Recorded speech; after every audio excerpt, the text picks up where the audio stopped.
Assalamualaikum warahmatullahi wabarakatuh. Kembali ke channel Kansa Official. Ya, saya sendiri Dr. Kusno Sujarwadi. Saya lagi di tempat praktek.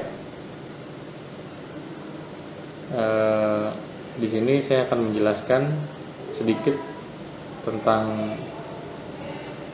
virus corona ya.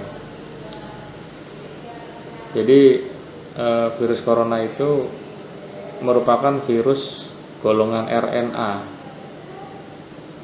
Dia terdiri dari beberapa badan sel, kemudian ada kapsid ya, ada selubung protein. Nah, di mana virus ini biasa dia banyak strainnya banyak ya. Nah, cuman yang lagi viral dan populer adalah yang menyebabkan pandemi adalah COVID-19 ya. Jadi kenapa disebut virus corona?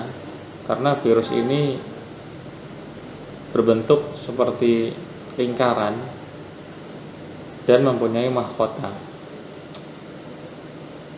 Virus ini sangat infeksius, jadi gampang sekali menular.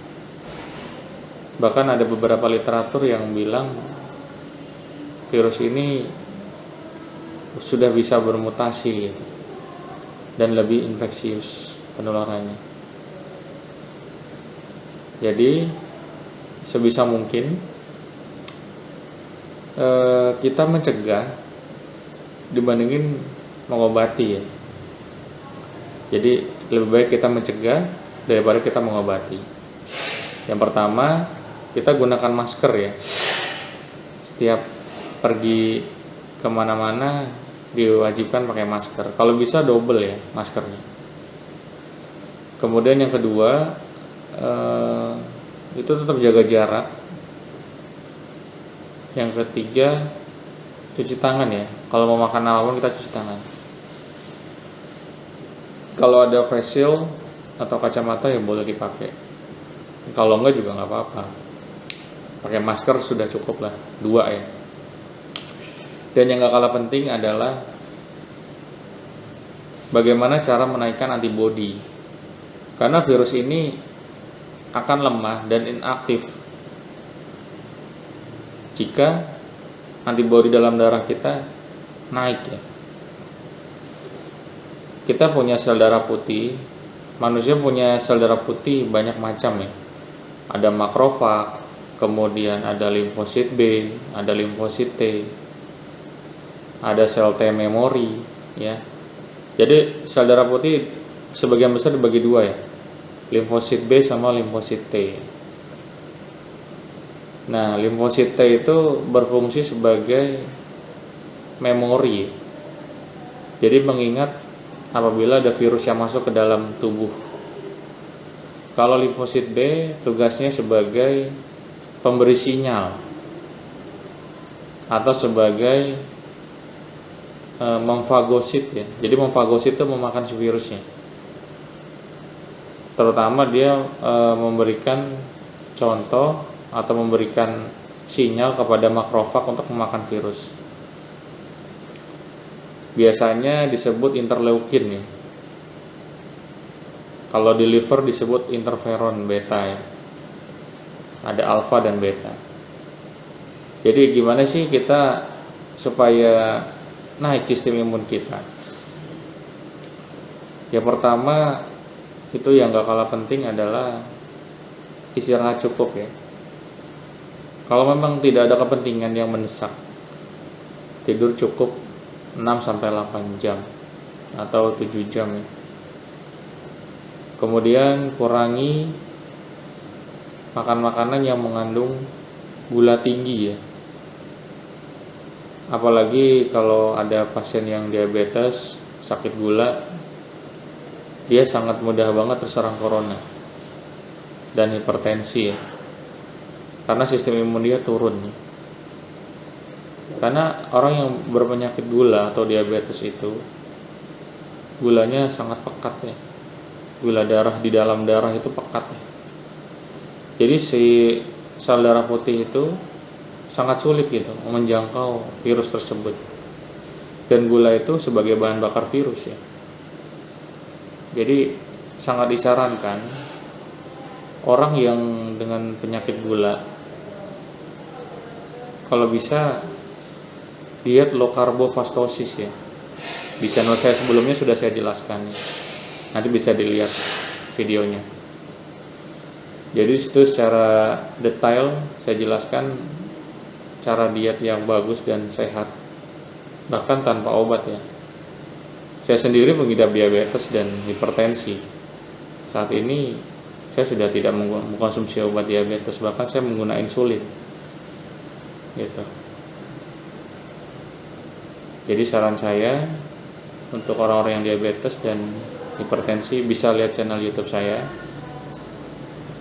dan mudah-mudahan bermanfaat ya. Kemudian yang kedua itu kita harus olahraga ya untuk naikin antibodi dengan berjemur. Kemudian olahraga 30 menit dengan jalan kaki udah cukup.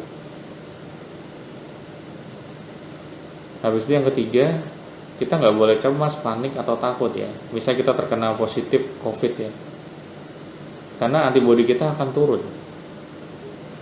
Jadi harus nggak boleh takut ya. Tetap konsultasi ke dokter. Dan biasanya COVID itu kalau diobati dengan segera, COVID itu akan mengalami perbaikan gitu. Akan mudah sembuh ya, akan cepat sembuh. Jangan diisolasi mandiri di rumah ya. Anda harus ke dokter. Jadi dokter nanti yang menyarankan obat-obat apa aja yang bisa dikonsumsi untuk pasien yang isolasi mandiri. Kemudian yang ketiga, makan makanan yang bergizi ya pastinya. Dari buah yang berwarna merah, kemudian sayur, kalau bisa sayur organik ya. Jadi ada bahan kimia, kemudian perbanyak makan daging ya, protein boleh ya, ikan, ayam, udang ya, tapi jangan berlebihan. Kemudian yang keempat itu kita jangan lupa berdoa ya, karena dengan berdoa kita hidup menjadi lebih tenang. Jangan lupa berdoa, sedekah ya, karena sedekah itu menolak bala ya. Yang terakhir, yang gak kalah penting, itu kita jaga protokol kesehatan, karena virus ini menyebar lewat udara ya, airborne infection. Jadi droplet-droplet pada saat batuk atau ngobrol ya, itu bisa langsung ketular gitu, apabila sistem imun kita turun. Jadi untuk penyakit virus ini, virus corona ini, itu yang saya nasihatkan ya. Semoga video ini membantu. Kalau memang butuh konsultasi atau apa, bisa di kontak YouTube ya, di komentar boleh. Apabila ingin ada yang bertanya tentang kesehatan, boleh konsultasi pada saya. Jangan lupa bantu like, comment, and share, dan subscribe ya. Mudah-mudahan video ini bermanfaat, dan pastinya salam sehat, tetap jaga protokol kesehatan. Dan untuk vaksin, jangan takut untuk divaksin ya, karena dengan vaksin kita bisa mensensitisasi atau mengenal virus itu, dimana sel darah putih kita bisa mengenali gitu bahwa ada virus yang masuk.